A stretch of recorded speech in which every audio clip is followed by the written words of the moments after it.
Assalamualaikum warahmatullahi wabarakatuh. Perkenalkan, nama saya Bobi Renaldi Mangke dari Prodi Manajemen dengan NPM 19302516129. Di sini saya sebagai perwakilan kelompok 2 akan menjelaskan tentang usaha produk kami.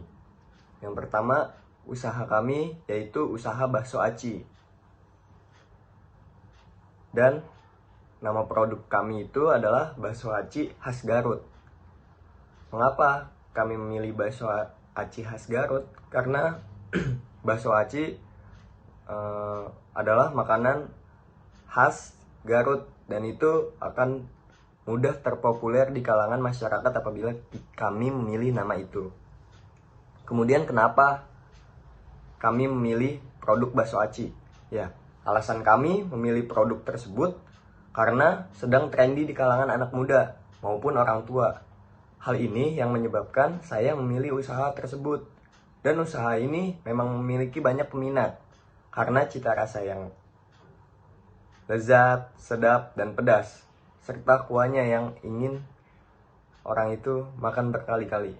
Ya, demikian penjelasan dari saya. Kurang lebihnya mohon maaf. Wassalamualaikum warahmatullahi wabarakatuh.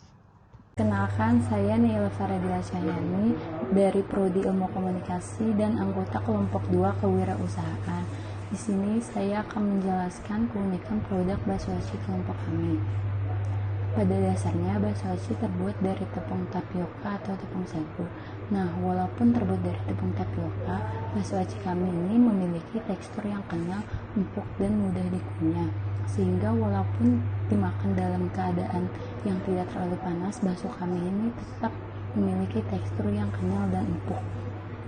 Nah, bakso aci kami ini juga bukan hanya sekedar bakso, tapi terdapat isian seperti daging sapi, ayam, dan udang.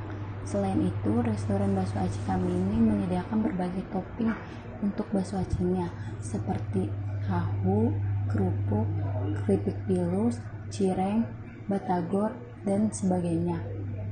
Lalu untuk kuahnya, bakso kami terdiri dari berbagai rasa dan varian kuah seperti gurih, original, ataupun pedas dengan berbagai tingkatan dan levelnya sesuai kemauan dan keinginan yang diinginkan. Itulah keunikan produk bakso aci kami yang dapat saya jelaskan. Assalamualaikum warahmatullahi wabarakatuh. Perkenalkan, nama saya Hansyifah Sajidah.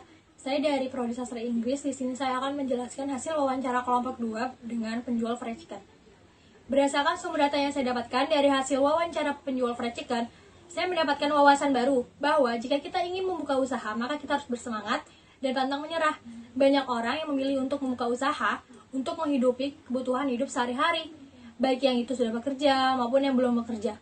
Sebenarnya membuka usaha ini bisa dari usaha berskala kecil loh teman-teman, tidak harus langsung membuka usaha yang besar dan modal yang cukup besar pula. Sebenarnya itu tergantung dari diri kita sendiri. Jika kita memiliki semangat yang tinggi, maka usaha yang kita dirikan akan mengalami kesuksesan. Sedangkan jika kita tidak memiliki semangat yang tinggi, maka usaha yang kita dirikan akan mengalami kebangkrutan. Sekian dari saya. Wassalamualaikum warahmatullahi wabarakatuh.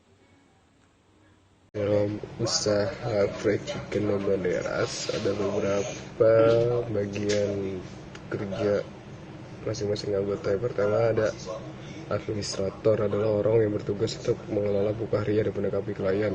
Yang kemudian yang kedua ada koki. Koki ini mempunyai tugas atau pekerjaan itu untuk membuat resep makanan, menentukan bahan-bahan masakan, dan menyajikan hidangan yang tepat. Yang ketiga ada kasir, merupakan orang dengan tugas untuk mencatat atas semua transaksi, menjalankan proses penjualan dan pembayaran. Yang keempat ada asisten pembelian, dengan pekerjaan atau tugas menyusun list bahan-bahan masakan, membeli semua peralatan dapur. Dan yang terakhir ada karyawan. Ini karyawan bertugas untuk melaksanakan pekerjaan sesuai dengan tugasnya, menjaga ketertiban dan keamanan perusahaan. Di sini di fried chicken Banderas ada 5 job desk dari masing-masing karyawan. Itu pertama administrasi yang sebutin, kemudian koki, kasir, asisten pembelian, dan karyawan. Oke, terima kasih. Halo, perkenalkan Perkenalkan, nama saya Laras Pujati dengan NPM 203403516022 dari Prodi Akuntansi, Fakultas Ekonomi dan Bisnis Universitas Nasional dan anggota kelompok 2 mata kuliah Kewirausahaan. Nah, di sini saya akan menjelaskan tentang analisa perbandingan mengenai produk usaha bakso aci. Bakso aci merupakan camilan yang banyak digemari di kalangan anak remaja sekarang. Analisa ini menjelaskan analisa pengaruh harga, inovasi produk, promosi, aktivitas bisnis terhadap kepuasan konsumen. Pada variabel harga, bakso aci kami berpengaruh terhadap kepuasan konsumen. Karena harga bakso aci saat ini berbeda-beda sesuai dengan lokasi usaha tersebut. Strategi penting dalam pemilihan tempat yang kami gunakan untuk menjalankan suatu bisnis dengan meninjau lokasi yang strategis, akses yang mudah, dan konsumen yang datang ke lokasi dapat dengan mudah menemukannya. Membuka usaha di lokasi perkotaan yang memiliki harga jual yang cukup tinggi dibandingkan usaha di lokasi yang cukup sedikit penduduk atau pedesaan memberikan perbandingan terhadap peluang keuntungan harga jual. Ditinjau dari variabel inovasi produk memiliki pengaruh terhadap kepuasan konsumen. Karena inovasi yang kami berikan yaitu memiliki jenis isian bakso aci yang bermacam-macam, dapat dibawa kemana-mana, memiliki kemasan yang menarik, dapat bertahan jangka tertentu, dan praktis dari segi cara memasak, berbeda dengan bakso aci yang berasal dari kota asal. Sedangkan pada variabel promosi, kami melakukan dengan cara online. Di era sekarang, banyak media promosi untuk memberikan pengenalan tentang produk yang akan dijual. Media promosi bisa memberikan keuntungan apabila konsumen merasa tertarik dengan apa yang sudah dipromosikan. Banyaknya pesaing yang membuka usaha kecil lainnya menjadikan motivasi kami dalam mengembangkan usaha bakso aci ini. Maka dari itu, perbandingan produk bakso aci sangat terlihat di aspek penempatan usaha yang dimana penempatan di wilayah yang padat penduduk memberikan banyak peluang untuk mendapatkan keuntungan. Sekian penjelasan tentang analisa perbandingan produk usaha bakso aci. Terima kasih.